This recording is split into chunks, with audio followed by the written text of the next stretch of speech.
मी आज तुमच्यासाठी खूप इंटरेस्टिंग पुस्तक घेऊन आलोय। हे मराठीतलं पहिलं ग्राफिक्स नॉवेल आहे। पहिलं ग्राफिक्स नॉवेल याची कथा माझ्या मित्रांनी लिहिलेली आहे। त्याचं नाव आहे विक्रम पटवर्धन आणि चित्र काढलेत आमिर खान पठाण यांनी। पुस्तकाचं नाव आहे दर्या।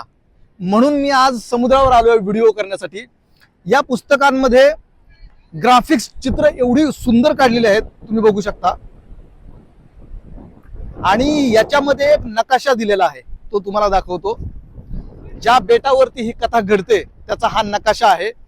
आणि यातला नायक जो आहे त्याला एक मासा सुपर नॅचरल पॉवर देतो। त्यांनी समुद्रात उडी मारल्यानंतर ती तो सुपर नॅचरल पॉवर वापरतो। ती कशी वापरतो, का वापरतो, कशासाठी वापरतो आणि कुणाच्या भल्यासाठी वापरतो हे तुम्हाला जाणून घ्यायचं असेल तर हे पुस्तक नक्की वाचा। एज ग्रुप किशोरवयीन मुलांपासून पुढे कुठल्याही एज ग्रुप मधल्या माणसं हे कादंबरी वाचू शकता। परत एकदा सांगतो, पुस्तकाचं नाव आहे दर्या। नक्की वाचा। थँक्यू।